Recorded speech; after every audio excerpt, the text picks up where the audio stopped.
sommes là pour t'adorer. Ya, ya, eh.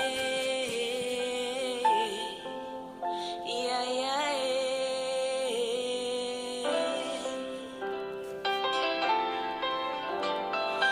Seigneur, nous sommes là pour t'adorer.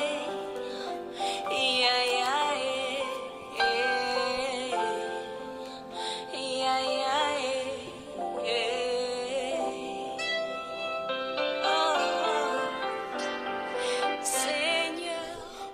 Shalom, shalom, shalom, bien-aimés dans le Seigneur. To pesibino mbote na komona Yesu, to élever le véritable Dieu, le tout-puissant, nzambalo la nkolo oyo apesinga na lisusu pema, nzambe oyo apesinga na yo makasi ya kopusa na susu pene na ye, le komo kembo masanjoli ezonge pa na ye, le véritable Dieu, nzambe oyo alamusinga na lisusu bien-aimé kolala kolamuka ezali grâce pe faveur kote pa na nzambe kolo oyo a renouveler lisusu souffle de vie na vie na biso to élever kombo na ye le véritable Dieu, le tout-puissant Jésus-Christ de Nazareth, arzonné le como le Dieu d'Abraham, le Dieu d'Isaac et le Dieu d'Israël. Il s'appelle le Dieu de notre Seigneur Jésus-Christ, qui est notre Père, qui est notre Dieu. Le Komo Ezonge Panaye, bien-aimé, c'est votre humble serviteur, évangéliste, Dieu merci Nyanga, place wapi, et ngana binoto yaka po na koluka elongi na Nzambe. Tu as kapona kolobela journée na biso yoka maloba na Nzambe, journée na biso yoka yoka oyo nkolo alingi akukise na biso na mokola lelo, soleil yoka maloba na Nzambe, esengeli mabele yoka maloba na Nzambe, epesa biso bambuma malamo, mopepe ya mokolo ya lelo emema na biso bambuma malamo. Bible ezoloba que le soleil ne frappera pas, ne te frappera pas pendant les jours. Bien aimé, tu vois, soleil à l'élo et bénir biso. N'est-ce pas kabala na Nzambe, ceux qui yo olobe du soleil na yo te bien aimé. Moto mususu akolobela soleil na yo, soki yo olobeli mabele na yo te, moto mususu akolobela mabele na yo en tant que roi, en tant qu'une princesse, un prince de l'Éternel. Bible zoloba, Yesu sa disciple, lorsque vous priez, vous dit à notre Père, donnez-nous le pain quotidien. Aibisi bana Nzambe. Ainsi, ma disciple, tant que batuni Yesu, montre-nous comment prier. Elle vous demandez le pain quotidien. Zamba pambola bino, nazo kopé sa merci. Et pas les abakouk, et pas dans le monde entier. Zamba yalola amon abino, les amis de Jésus-Christ dans le monde entier. Zamba lola apambola bino, zamba lola amon nisama, likolo na bino, ba oyo, ba za, kolanda biso na nzela, ba prier ya tongo, loboko na Nzambe et manifester na ba vie na bino, nazo Sambote et pas les amis de Jésus en Amérique, en Asie, en Océanie, en Afrique et en Europe. Bolamuna Nzambe, grandeur yankolo et moni samana vina bino. Nzambe a visité bino et sika bozali, les amis de Jésus partout dans le monde entier. Bolamuna Nzambe. Et mon isama, Zambe wana a combattre na kanabino, Zambe wana a délivrer, Bible dit avec Dieu nous ferons des espoirs, Zamba kuma manaye, Zambe a neutre la manaye, des autres sa merci, et pas il y a les amis de Jésus dans le monde entier, bah oyo, bah d'accord, soutenir les biso spirituellement, vous allez bénir dans le monde entier, et merci, kolo ya lola a fortifié bino, Zambe wana a mon abino, sikan subino bozali, a bakisela bino a fortifié bino, dans le nom puissant de Jésus. Nous peut s'emboter pas les amis de Jésus dans le monde entier. Bah, on va soutenir physiquement, peu matériellement. Zambe abaki c'est la bino, Zambe wana a multiplié encore, et sika oyo et bimi dans le nom puissant de Jésus. Et tout ça qu'on peut, ça toujours communiquer la biso bien les mêmes. Et tout ça dans opération oyo, tout ça qu'on look à salle pour les moments.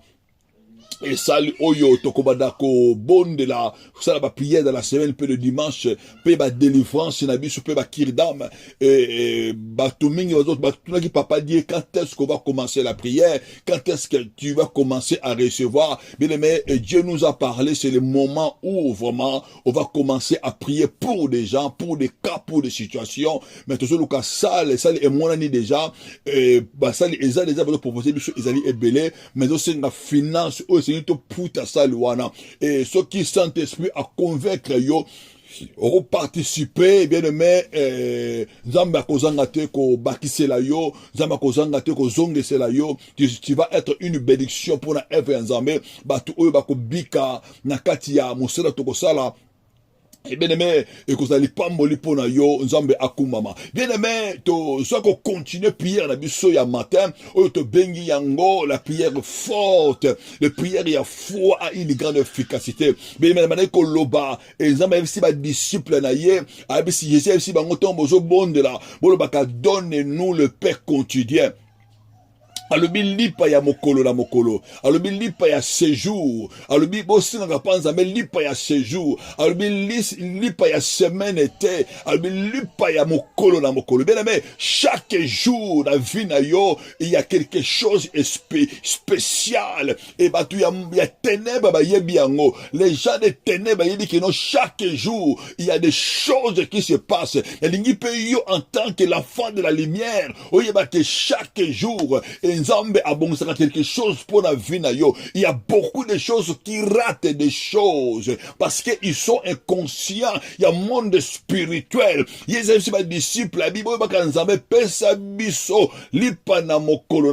Bien aimé, hier c'était hier et aujourd'hui c'est aujourd'hui et c'est la journée que Dieu a fait pour toi. Sera pour toi un sujet de joie, sera pour toi un sujet de grâce et de faveur. Na mokolo ya lelo bien aimé, et Seigneur yo chaque jour, on le bakalanzame pesanga le pain quotidien. Parce que chaque jour suffit son pain bien aimé. Et bien aimé mokolo lelo, na so déclarer que Zambalo la akotambola na yo, Zambalo la ko manifester puissamment parce que la Bible dit, il leur donne que nous soyons puissants. Zambali que tu prospérer dans tous égards, Zambali que tu en bonne santé. Zambe apambola yo bien aimé, ozakola na biso, to so la thème na biso actuellement.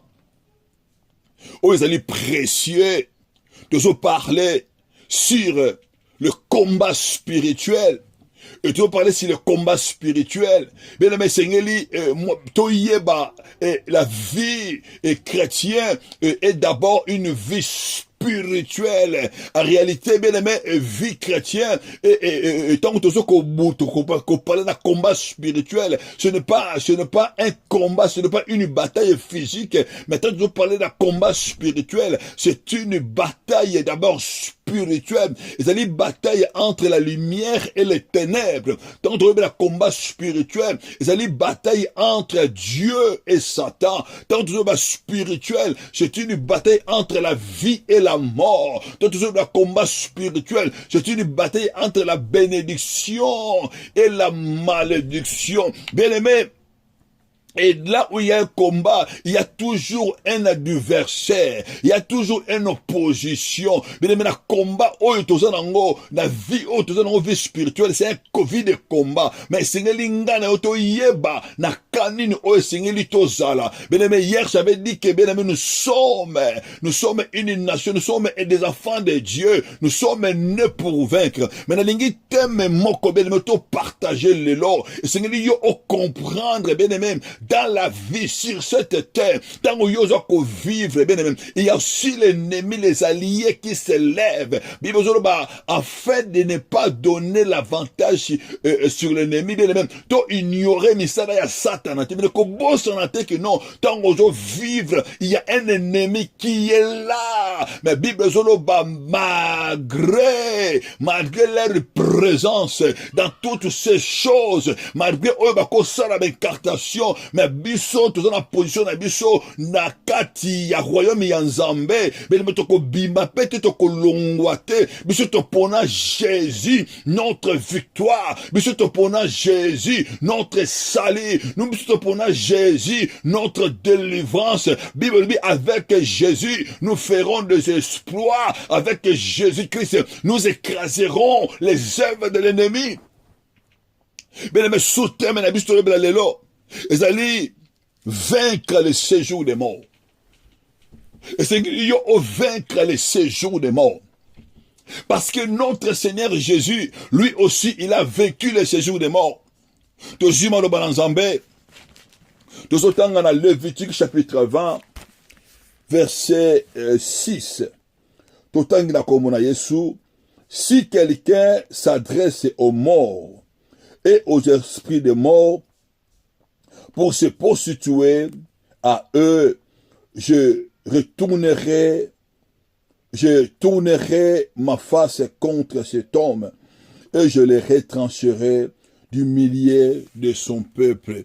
Zambalola a pambola malobanaye le tout-puissant azolokomo beleme e peste tukotanga tozomona awa ba loi ya Nzambe zamba do pesa ba instruction beleme zamba zolo ba soki moto a accueilli ko consulter les morts à qui qu'on adressé et pas à mort et ce qui moto accueilli ko consulter l'esprit des morts bien mais azali ko se prostituer bien mais et tout ça le bela awa tout le bela si comment moto a ko vaincre l'esprit des morts.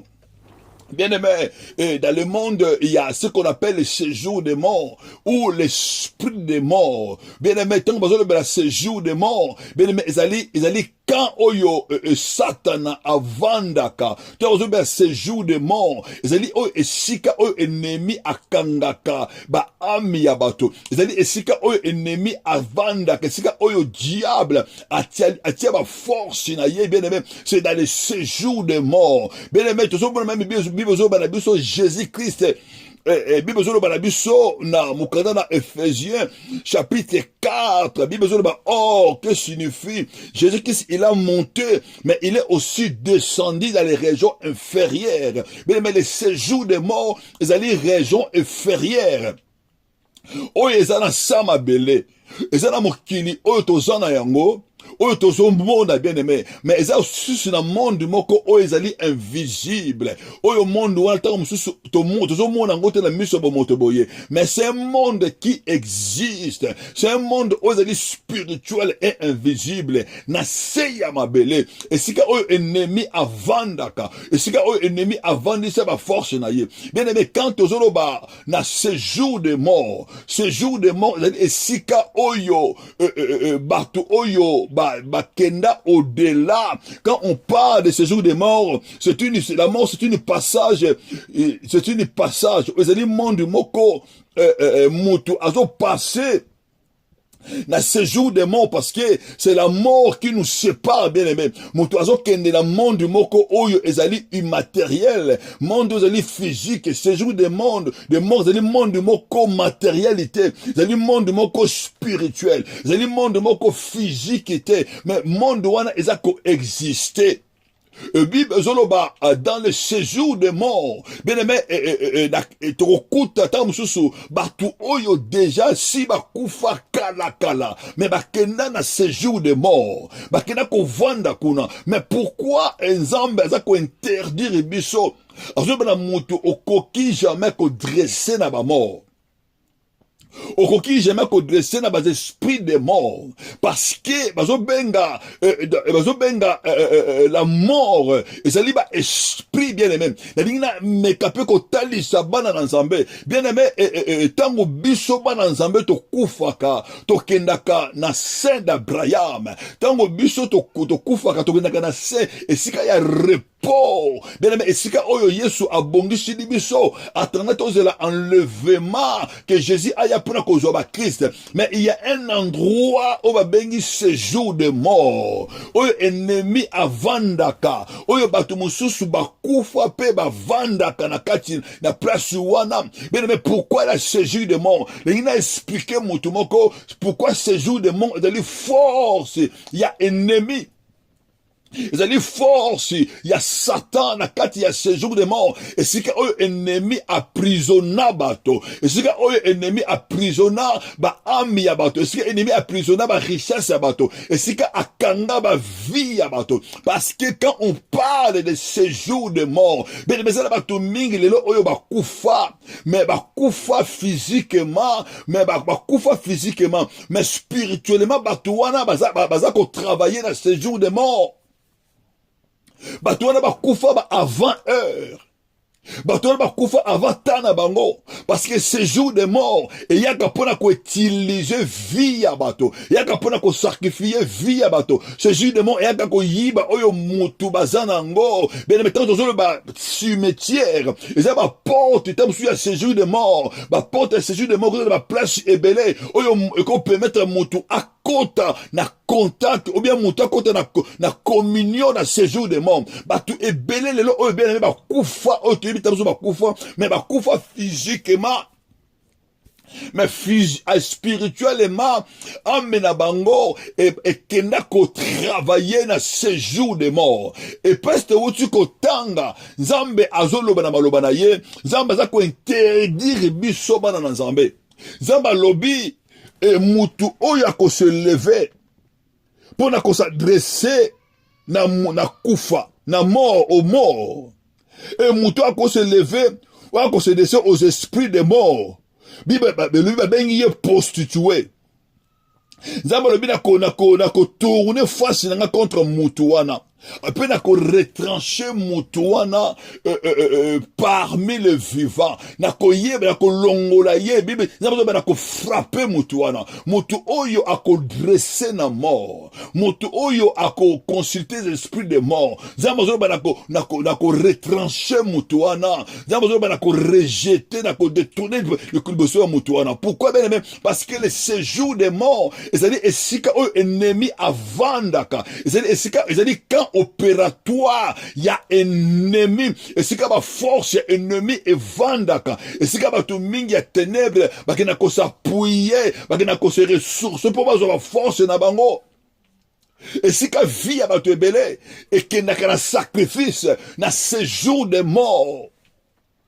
Esika mabote ebele basala ba alliance na séjour de mort. Et si comme un bote auto bimanango, bah ça la connexion na séjour de mort. Tout ce monde a la réalité à séjour de mort. Bible dit mutu oyo akolobana mutu oyo akufa. Parce que mutu oyo akufa. Tant où yo ko se lever pour na kolobana mutu oyo akufa ben même. Oza ko s'adresser na séjour de mort directement. Mutu oyo za ko se lever tant où yo vivant. Aucun na cimetière. Ozo ko loba. Tout en sous papa a koufi, maman a koufi, ndeko a koufi. Bien aimé, mort, ezali normal. Bibezolo ba mutu a route na mabele, a kozonga na mabele.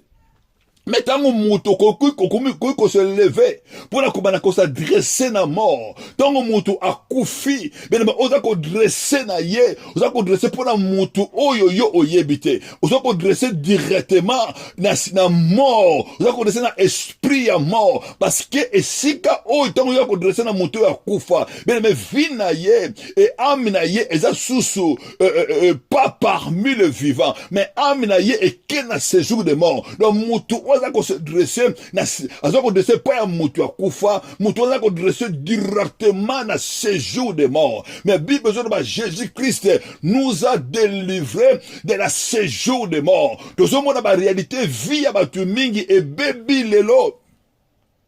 Parce que pendant la mort, c'est là où va enterrer vie na bango.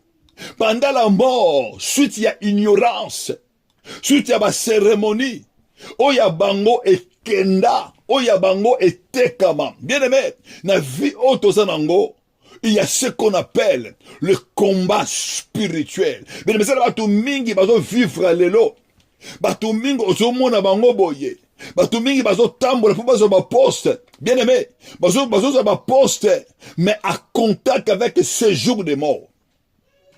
Bato mingi otozo mona bazo teka mutu mususu ateka ka bien aimé omoni azo teka bien aimé kolandaka mutu te mususu omoni azozo ba client Mais mutu so azoteka bien aimé azoteka na ba puissance ya séjour de mort. Na ba puissance ya mort. Baza ko fournir ye.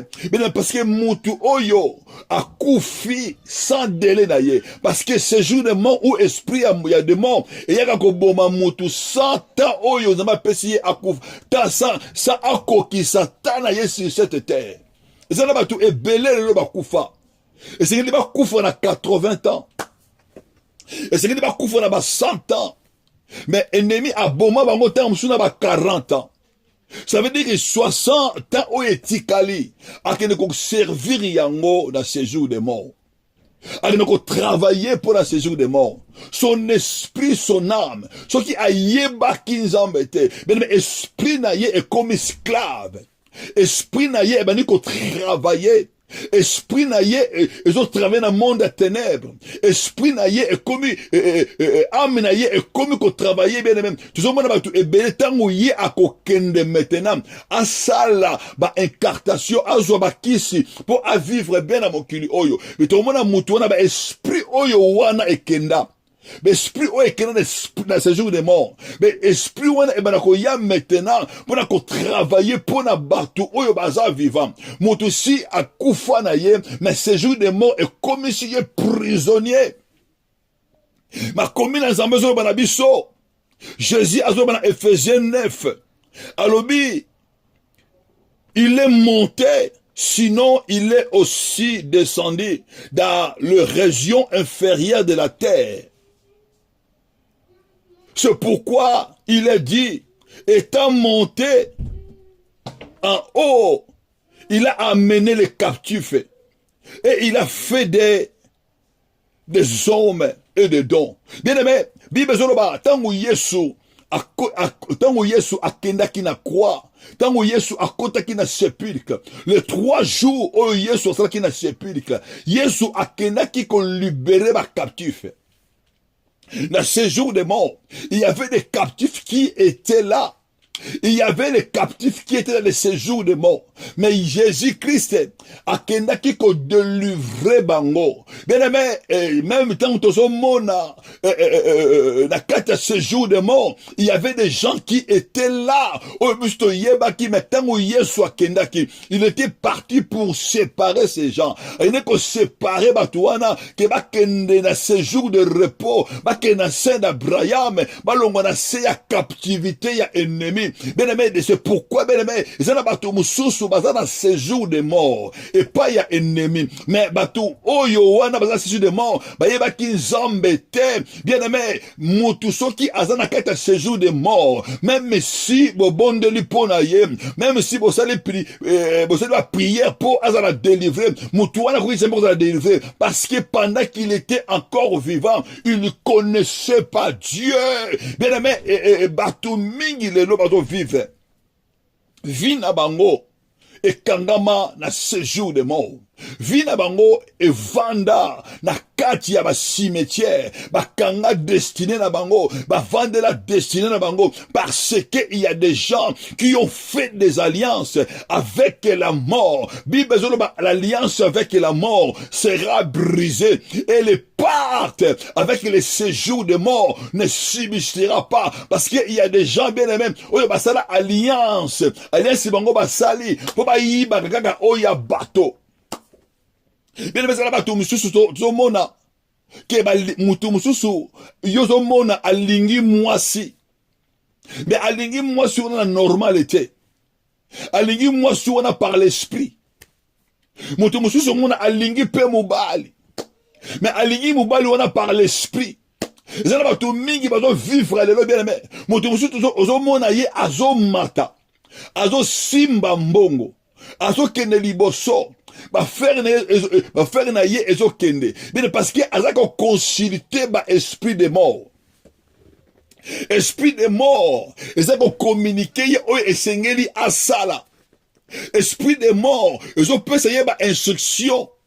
Esprit de mort. C'est pourquoi bien aimé dans la vie ne viez jamais personne. Il y a un certain moment bien aimé yepe akokufa. Ce jour de mort ils ont pesa ye, mais il y a un certain moment, ye peut à conserver ce jour de mort, pour na bato mosusu, ils ont bato ebele lelo, ils sont en train de voler. Oyo bato bazanango, le diable, le serpent, Satan, sa mission, c'est pour voler, c'est pour détruire, c'est pour égorger. Bien aimé, ce jour de mort, ayaka qu'on soit vie à bateau, ayaka qu'on voler destiné à bateau. Bien aimé, okomona à partir ya bandoto na yo.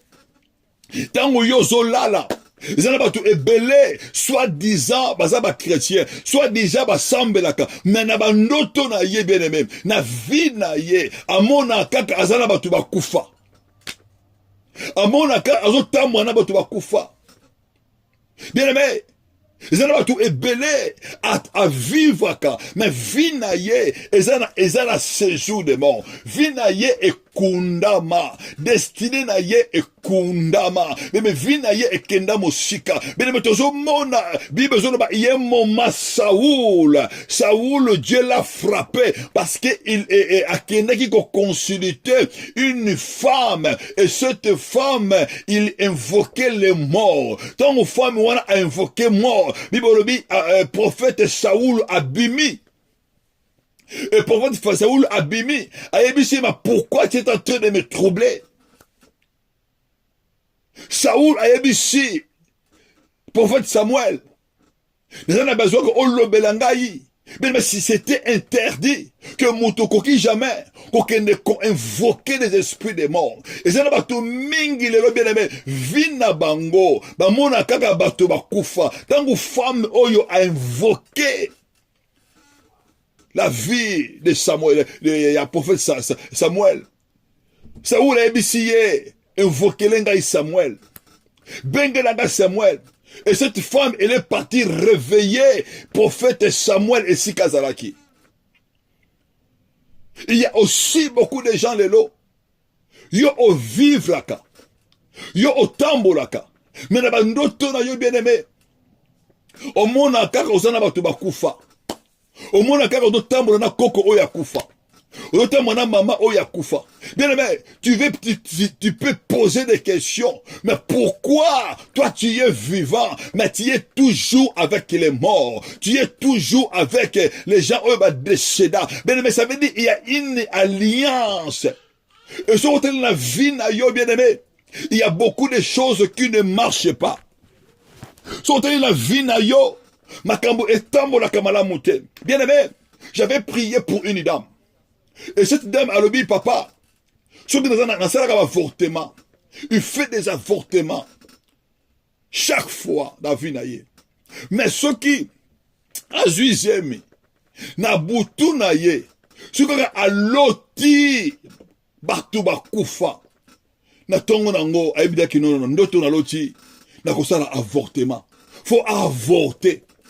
Mais ça veut dire, batu oyo bakufa, ce jour de mort, ils ont un sacrifice na bango. Ce jour de mort, ils ont un zoyer oya bango, ils ont un yiba oya bango. Ils ont tout ebele bien aimé. Surtout na vie na yo, tant mususu ozo lota moto, tant mususu lota koko. Azo ko pesa ngambongo na butu. Koko azo ko pesa ngeloko boye. Mais eloko oyo bazo pesa yo. Tant mususu physiquement boye. Ozo mona yangote. Tant mususu physiquement boye. Ozo simba yangote. Mais na butu o monaka. Ba pesa kayo ba biloko. Na butu o monaka. Ba komisa yo boye. Na pa batu ba kufa. Mais physiquement o monaka yangote. Mais nani atele maka. Nani oyo akufa. Asara alliance. Na ba esprit. Nazo déclarer maintenant. Et si kanyonso. Ce jour de mort et se levaka. Esprit nyonso oyo ekanga yo na ba prison, esprit nyonso oyo eyiba oya yo, oyo ekunda oya yo, esprit nyonso ya mort oyo eselevaka pona ko boma oya yo, au nom puissant de Jésus, esprit wana ezala brisé na kombo na Yesu. Mais quel est cet esprit oyo etelemelaka yo ntango olelaka na butu na bandoto na yo, omonaka banani? Bien aimé, une fois tu peux comprendre Mais 2 fois, bien aimé. Ce qu'il a commis 2 fois, 3 fois. Bien aimé, ça c'est normalité. Et c'est que lui, on se levait. Et c'est que lui, on va la bonde dans Zambé. Et c'est que lui, on look et longi dans Zambé. Pour la bimisa, amen, yo.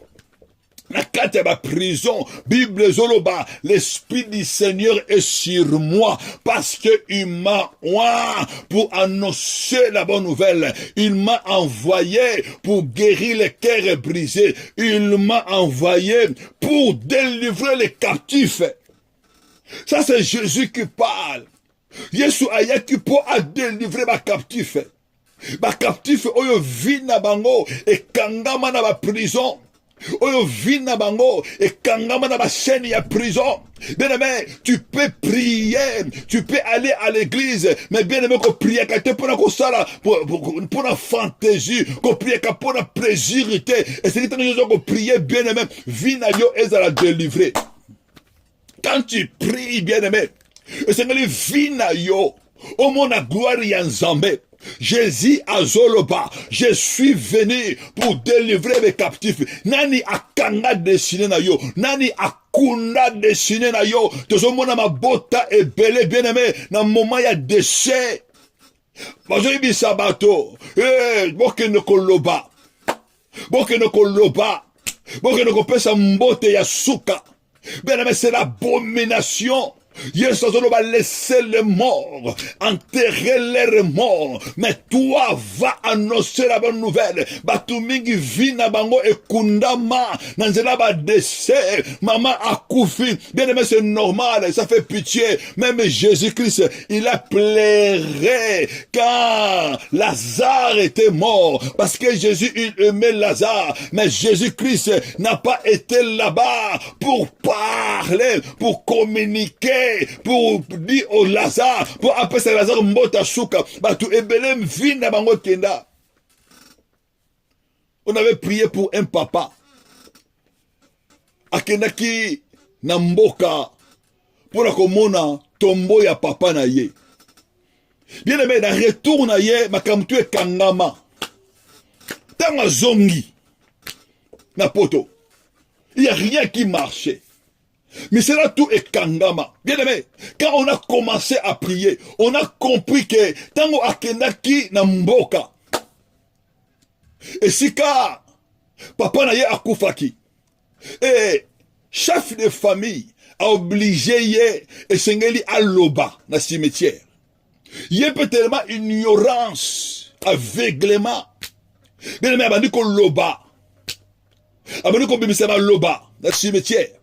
Maloba wana ekunda vina ye. Maloba na enterra misera na ye. Tango azongi na poto. Mais il y avait rien qui marchait. Il y avait rien qui marchait. Balongoli ye musala. Azoluka musala ezate. Musala nesu e baby. Bien aimé. Quand on a commencé à prier, et c'est qu'il y a bimisaye et c'est kabatiakiye.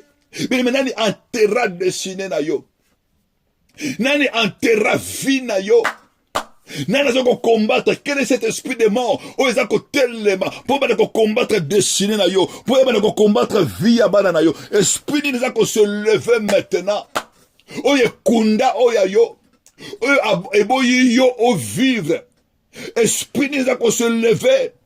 Pour ekunda, pour evande la oya yo. Bien mener ko déclarer na kombo na Yesu. Et si kanyoso, oya yo ba boma. Et si kanyoso, oya yo ba kunda. Oyo séjour de mort. Et mema, oye kaba, oye livra. Nazo ko déclarer étant serviteur de Dieu. Oya yo e bima. Oya yo e sekwa. Dans le nom puissant de Jésus. Oya yo ba kaba. Oya yo ba livra. Dans le nom puissant de Jésus. Motonioso, oya simba libara na yo, oya simba foyer na yo, motonioso, oya zoko contrôler destiné na yo, oya batinda ye, au nom de ce jour de mort, ayambakake akweya au nom puissant de Jésus-Christ de Nazareth.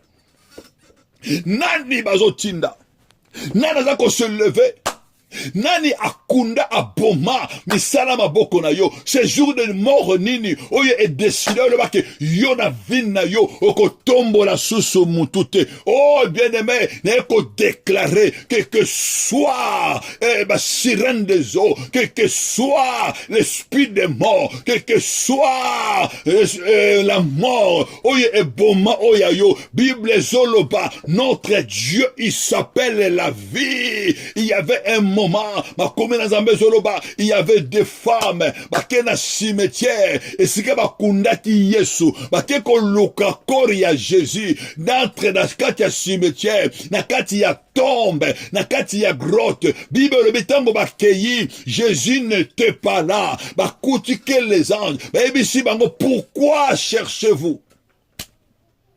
Pourquoi cherchez-vous celui qui est vivant entre les morts? Bien-aimé, au Lukakanini na ba cimetière.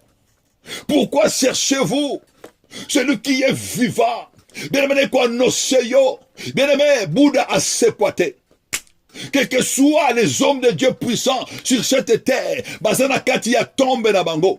Quels que soient les hommes de Dieu puissants sur cette terre, quel que soit ma Billy Graham, quel que soit ma Osubon, bien-aimé, Bazali, na séjour de mort, na lieu d'Abraham, na lieu du repos, bien-aimé, quel que soit mon chef de famille, mutu oyo olingaki, quel que soit mutu oyo, azanaki fort na yo, bien-aimé, azana seya mabele, ou bien azana séjour de mort, avec l'ennemi, ou azana d'Abraham. Bien-aimé, dans ce monde, bien-aimé, dans cette vie, il y a qu'une personne. Cette personne, il était mort. Il est vivant. Cette personne, il vit pour siècles des siècles. Il est assis à la droite du Père. Son nom s'appelle Jésus-Christ, le roi des rois. Bien-aimé, Mahomet a séquaté. Bouddha a séquaté. Kankara a séquaté. Mutumoko a séquaté. Dans ce monde, il y a que Jésus, Mami Enoch a séquaté, Azana séjour d'Abraham, mais il y a que Jésus, le roi des rois, le ressuscité de la mort. Il a vaincu les principautés. Notre roi, il vit à l'éternité. C'est pourquoi, bien-aimé, la Bible va tout genou fléchi, et qu'on déclarer, et si qu'il y a notre esprit à koufa, esprit de mort, et yiba oyayo, et kanga oyayo, et sikanyoso, l'esprit de mort, et vandel oyayo, na kombo na Yesu, et banako libéré oyayo, et banako libéré oyayo, et banako libéré oyayo, le koufa est sanza, ma cimetière est sanza, dans le nom puissant de Jésus, ma commune en Zambezoloba, l'alliance avec la mort sera brisée, les pactes avec le séjour de mort ne subsistera pas. Ekosibisete pas, ekosibisete. L'alliance nyoso, mutu nyoso asali alliance avec les séjours des morts. Bible zoloba, Yesu azo yebisa église, azo yebisa Pierre, alobisi Pierre, mais sur les rochers, sur la parole qui est Jésus, que je bâtirai mon église, je bâtirai mon église. Alobi les portes des séjours de mort ne préviendront point contre elle, les portes des séjours de mort ne préviendront pas contre son église, ne préviendront pas contre ta vie. Les portes des séjours de mort ne préviendront point contre tes enfants, contre ta destinée, contre ta santé. Car Jésus, notre roi, la tête de l'église, il a vaincu l'ennemi. Il a vaincu l'ennemi. Quel que soit ma côté lema, quel que soit mort côté lema, pour nakoya ko bon mayo, mais bien aimé ko déclarer, toi tu ne mourras pas. Quel que soit mort côté lema, pour éteindre la maladie, pour elongola yo na vie, pour passer la vie na yo, que soit mort kotelema, pour sacrifier bana na yo, pour sacrifier destinée na yo, et ko déclarer au nom de Jésus, kufa wana e ko zongera ba kolonango, et ko détruire ba obasadi alliance, mutunyo soda ko se lever, o se na ba partir dans ce jour de mort, o se na ba partir dans mort, na so déclarer, o pona ko combattre destinée na yo, pona ko vendre la libala na yo, yo oyo alobi ete yo kobota te oyo aza kodeklare ke bana na yo bakosalela ye nazo deklare na kombo na Yesu edétruire bango moko baliasi wana edétruire bango moko maloba wana edétruire bango moko kufa edétruire bango moko confusion ekota na kati na bango. Toi tu ne mourras pas pour la mort de l'ennemi. Et sika nyonso bazosala ba tribunal na bango ya ténèbres que yo okufa que yo okufa que yo ovanda na mabele na ye ko déclarer na kombo na Yesu. Bible ezoloba na ngai bango moko bakolia na misuni na bango bakomi na zambezo loba na ngai bango moko bakomela makila na bango na kombo na Yesu na ye ko déclarer esika naso ennemi za ko se lever pour atteindre maladie pour atteindre kufa pour atteindre accident dans le nom puissant de Jésus. Kufa maladie wana et détruire bango moko kufa et détruire bango moko na ye ko déclarer oya yo ennemi aboma oya yo ennemi akunda ezwa vie maintenant dans le nom puissant de Jésus. Ma boulou bango bazo timona ne ko déclarer au nom puissant de Jésus bango moko ba kundama bango moko ba kwena ma boulou bango ba timoni au nom puissant de Jésus ne ko déclarer flèche nyonso oya kufa flèche nyonso o ba file nyonso o ba ko tchedi boso na yo bango moko ba kangama na ba file wana bango moko ba kangama na ba file wana ya ba renier bango moko ba kota et détruire bango na kombo na Yesu ne ko déclarer au nom de Jésus que toi tu vis, toi tu ne mourras pas par la mort de l'ennemi, toi tu ne mourras pas par la mort des hommes, toi tu ne mourras pas par la mort des sorciers, toi tu ne mourras pas par la mort des sorciers, toi tu ne mourras pas parce que ils ont décidé. La Bible nous dit que notre vie est cachée dans la main de Dieu, notre vie est cachée en Dieu, en Jésus. Ce que Dieu tient dans ta main, personne ne peut le raver. Bien-aimé, c'est pourquoi tango yoko bonde la lelo, tango yoko bonde la nalingi o déclarer nanga elongo nalingi oloba ke yoko kufa te.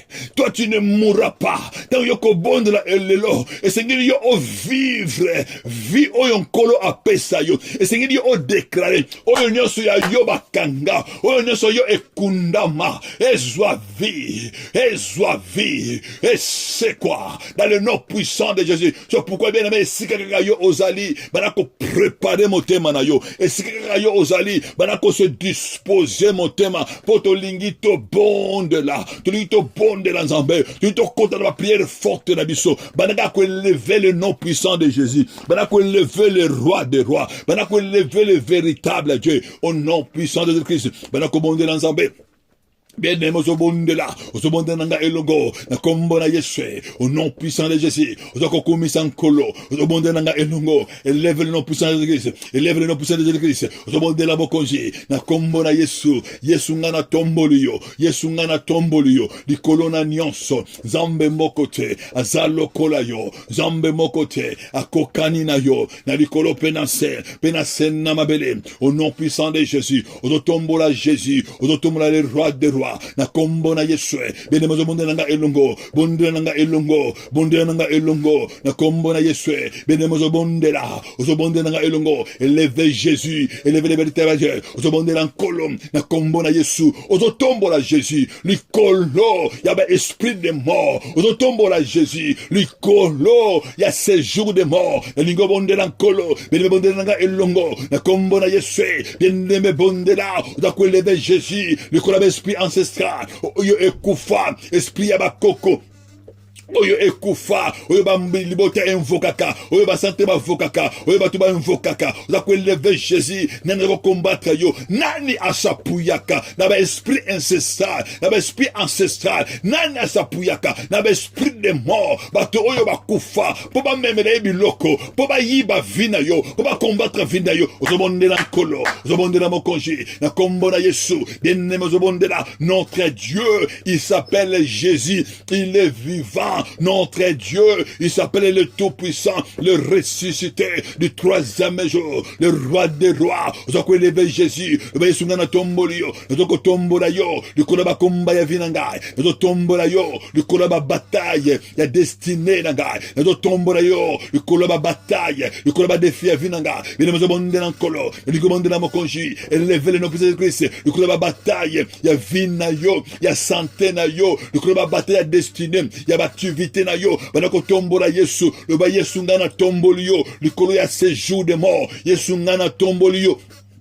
Le kora esprit de mort, Yesu ngana tombolio, le kora ba chaîne ya mort, banako tombola Jésus, le kora ba prison ya mort, bien-aimé banako bondela, le lingo bondela nkolo, élevé le nom puissant de Jésus, banako tombola le roi des rois, le Yesu ngana tombolio, Yesu tombo amana yo, nazo tombola yo, le kora ba puissance, ya ba marabo, le kora ba alliance ya mort, banako tombola Jésus, le kora ba hôtel à séjour de mort, banako tombola ye, hôtel l'ennemi, ya séjour de mort, où ezali bâti contre ta destinée, contre ta vie, contre ton mariage, contre tes enfants, contre ta destinée. Hôtel l'ennemi, il y a l'esprit de mort. Hôtel l'ennemi a bien poussé sa mort. Hôtel l'ennemi a sacrifié sa mort. Où ils allaient bâti contre ta vie au nom de Christ. Banako tombola Yesu, banako tombola Yesu, tango tombola Jésus. Nguya ezokita, tango tombola Jésus. Moto ezokita, tango tombola Jésus. Dans ce monde hôtel le wana, ils allaient renverser.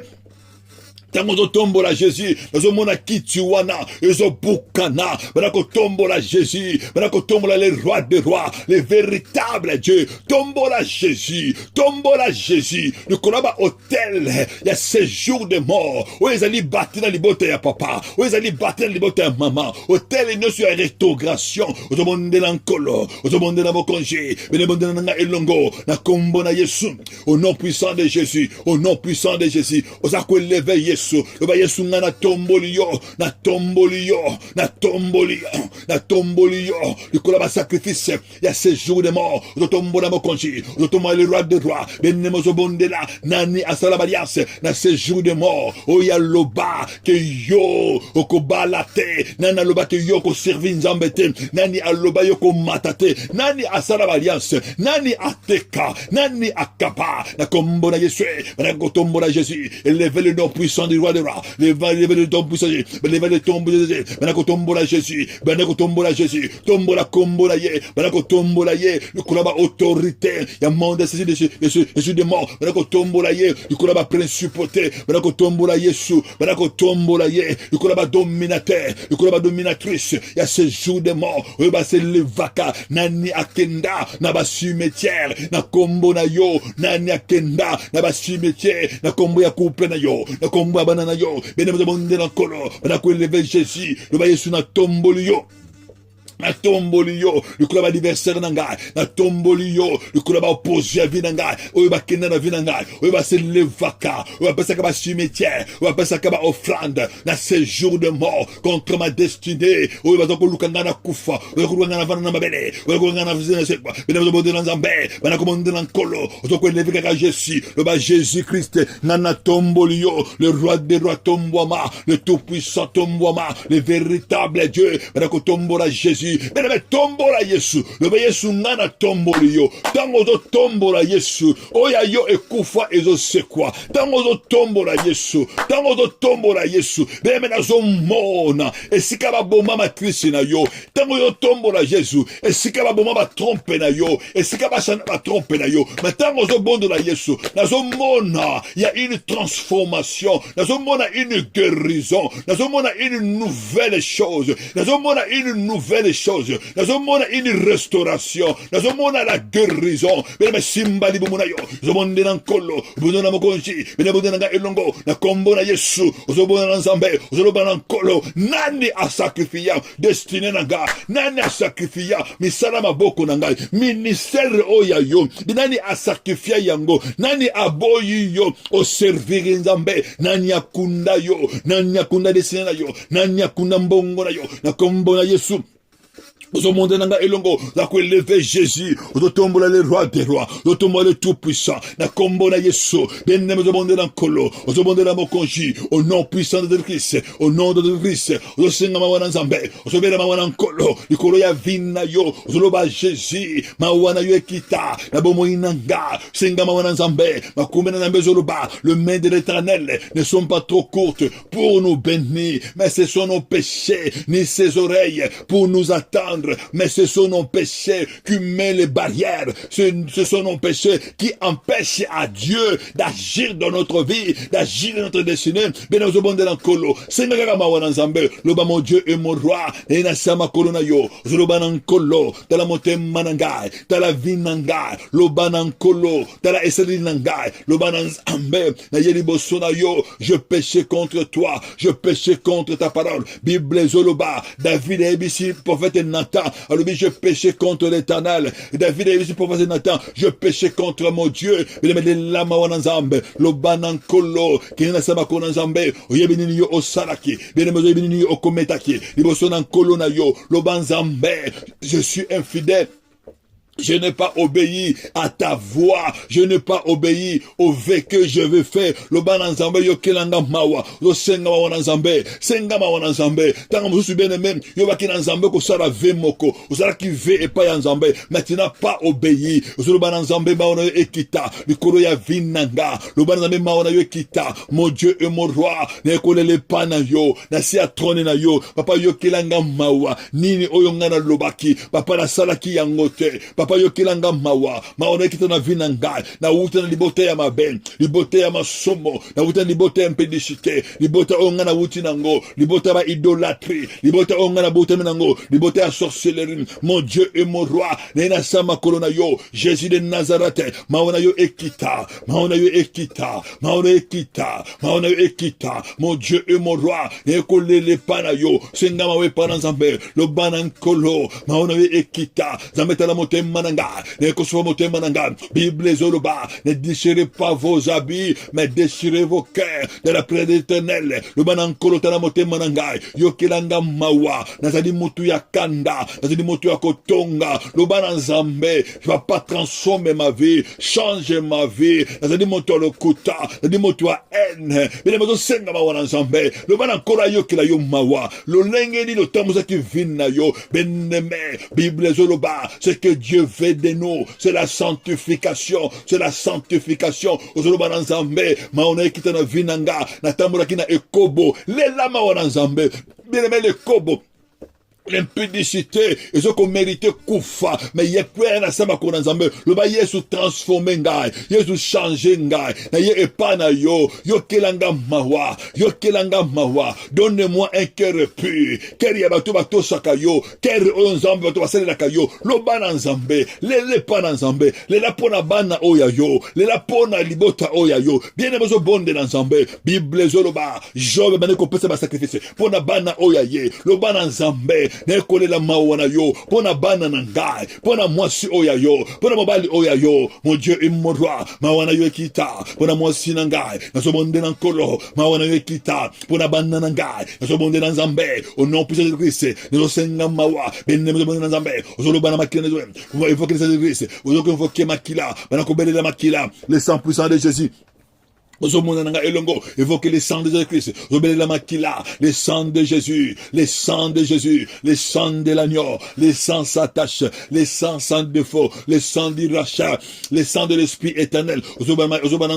Qui m'a clé na Yesu, et ben ako sanctifié, m'a clé na Yesu, et ben ako purifié, vie oyanga, et ben ako sanctifié, esprit en mes corps, Ozobanzambe, et si ngana kena kena babuto, et si ngana tambolaki, et na ba poubelle, ben ako belle la makila. Il faut que les années de Christ Zobele la makila makila na Yesu e bana ko sanctifier yo makila na Yesu e bana ko sanctifier vina yo e sikaba memaki yo na bandoto na yo o se retrouve qui na ndaku ya papa na ba cimetière na ba poubelle na ba toilette e sikaba se retrouve qui na ba lié moko zaki empire belle la makila au nom puissant de Jésus-Christ ozobonde nanga elongo bene évoquer les sang puissant de Jésus-Christ zobele la makila na kombo na Yesu e bana ko sanctifier yo e bana ko purifier yo na kombo na Yesu, le sang de Jésus, le sang de l'agneau. Le sang de Jésus, le sang de l'agneau, et ben ako sanctifié, ndako nanga, benemozo bondela, pona ndako na yo, yozo bondela, pona banna oya yo, yozo bondela, otako plonger vida yo, banako plonger destiné na yo, na makila na Yesu, banako plonger journée na yo, na makila na Yesu, banako plonger banna oya yo, na makila na Yesu, nyonso oya yo, plonger yango, na makila na Masia, le ba Jésus, nga nazoko plonger, misala nanga, qu'on projet d'activité d'angal, banako plonger, projet na yo, na makila, banako plonger tout ton être dans le sang de Jésus-Christ, na kombo na Yesu, banako plonger, projet à via banana yo, banako bonde nanga elongo.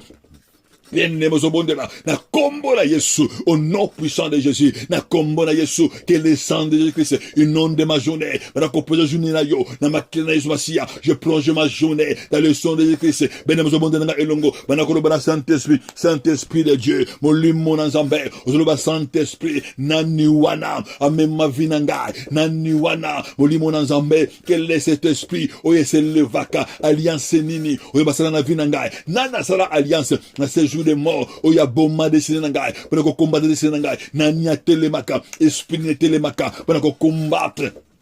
Vinangai, pendant qu'on combattre bananangai, bien nous bananangai elongo, osolo banankolo, mon Dieu et mon roi, alliance nini, oyo basala, na ce jour de mort, pour eboma, destiné nangai, pendant qu'on combattre, misala nangai, esprit nini e yaka, na kombo alliance nini, osolo banankolo, osolo bananzambe, quel est cet esprit, esprit nini, oyo e yaka, osolo bananangai elongo, lo banakomone vasia, banako briser, alliance nyonso, oyo bati, et sikanyo, alliance abati, oyo kotinda mort, oyo kotinda kufa, na vinanga, banako briser alliance wana, banako briser alliance wana.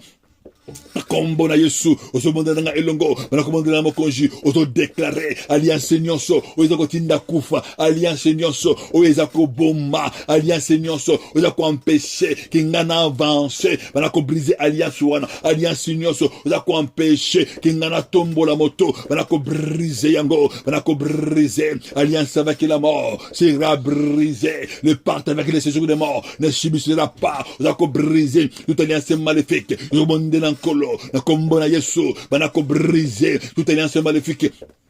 Alliance nyonso, oyo fungula kaba porte, oyo tinda esprit, bonako yiba oyayo, alliance nyonso, nako tinda kufa, oyo eboma, alliance nyonso, oyo eteka, misala maboko na yo, alliance nyonso, oyo longola bana mayele, oyo longola na destinée, oyo longola na nzela, alliance nyonso, oyo osalaka par ignorance, oyo oyebakete, oyo bana Saint-Esprit, Saint-Esprit, alliance nini, oyo basala ponangai, alliance nini, oyo ngamoko na sala, par ignorance, oye boma vinangai, oye boma misala boko nangai, oye boma dessiner nangai, benemozo bondela, na kombo na Yesu, na lingo bondela nga elongo, au nom puissant de Christ, banako briser alliance wana, auto déclarer alliance wana brisée par le sang de Jésus, toute alliance maléfique, vous allez attacher, vous allez battre, toute alliance maléfique, vous allez salama likolo nangai, banako briser alliance wana, briser alliance wana, vous allez établir les vinayo, contre couple na yo, contre bana na yo, contre libala na yo, bene banako renverser yango, banako briser yango, na kombo na Yesu, au nom puissant de Christ, bene boto telema, alliance nyonso, oye salema, na libote papa nangai, na libote mama nangai, oye teka vinangai, oye teka desine nangai, banako briser yango, alliance nyonso, oye teka, tanaya bana nangai, oye teka mayele ya bana na kombo na Yesu na ningo bonde na elongo banako briser alliance wana, banako briser alliance wana kweya na kombo na Yesu, oye tinda kaba demo, oye tinda kaba esprit banako poursuivre yo na bandoto na yo, banako briser yango na kombo na Yesu, au nom puissant de Jésus, au nom puissant de Jésus, ozo bonde na elongo na kombo na Yesu, yozo bonde la, au nom puissant de Jésus, benemozo telema, ozo bonde na elongo, ozo déclarer tout attachement, moto nyonso, oya vanda na vinanga, loko nyonso, oye basemba na vinanga, na kombo, ya alliance à ce jour de mort, na kombo ya kufa, ozobele la moto, ezwa moto, ozobala Saint-Esprit, basema nini, na katia vinanga,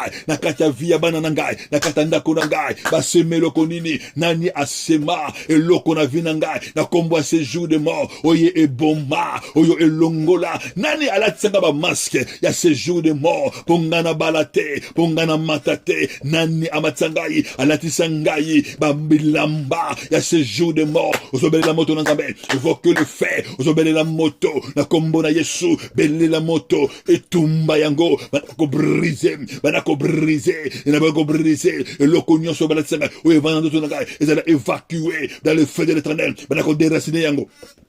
Kombo na Yesu, eloko nyonso, identité nyonso, oyo ba pesangai, na séjour de mort, identité nyonso, oyo ba pesangai, ya pauvreté, ya non avancement, oyo ba pesangai, ya célibataire, banako briser yango, elamba nyonso, oyo ba latisangai, ba isini nyonso, oyo ba latisangai, na kombo ya célibataire, ya non avancement, oyo boma, bele la moto, etumbama, e yamba moto, na kombo na Yesu, et yamba moto, na kombo na Yesu, o briser ma prison, toute prison maléfique, et quoi y a lelo, ma prison séjour de mort, et quoi y a lelo, benemozo monde nanga elongo, banako récupérer, o nyosu ya yo, le bana séjour de mort, et sans maintenant, et zongi sera o ya yo, o zolo ba moto nyoso, o ba tinda ye, na séjour de mort, a quoi ya, na kombo na Yesu, banako déclarer pour la journée na yo, o zo bonde la, o zako recommander journée na yo, na maboko na nzambe, o zolo ba ke le sang des Christ,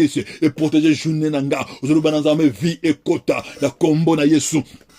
Vie ekota na esikese na kotambola na activité na ngai na vie abanda na ngai ozosenga protection divine bénémoine na so bonde la pona yo dans le nom puissant de Jésus. Père, dans le nom puissant de Jésus, papa na ko bonde la pona bana na yo, papa na zo déclarer et si que nous so kufa etelema et si que nous so séjour de mort etelema contre vie abana yo, papa na zo bonde la papa ezala renverser na kombo na Yesu moto nyonso tu oya telemela kabango na kombo ya alliance ya mort nazo déclarer na kombo na Yesu ayamba mopanga akweya na kombo na Yesu papa oyo nyonso abana na yo ekundama ekenda na cimetière ekenda na séjour de mort ezala ressuscité maintenant na kombo na Yesu papa neko déclarer vie ekota bana na yo babika o bazalaki na maladie papa bazala guéri au nom puissant de Jésus oya bango ebungaki oyo bayibaki ya bango ezala restauré na kombo na Yesu papa bana no ba vivre kufa ezongela bakolo nango avec effet immédiat au nom puissant de Jésus et qu'on proclamer vie na bandako na bango dans le nom puissant de Jésus que ton sang est couvert bango na journée à l'élo et c'est que ce bango ba ko tambola papa gloire na yo se la manifester dans le nom puissant de Jésus nous avons ainsi prié. Amen, amen. Zambia pambola bino, bien-aimé tokutani na journée ya lobby, na prière na biso matinale. Que le Dieu des ciels vous bénisse abondamment au nom puissant de Jésus-Christ de Nazareth. Merci beaucoup.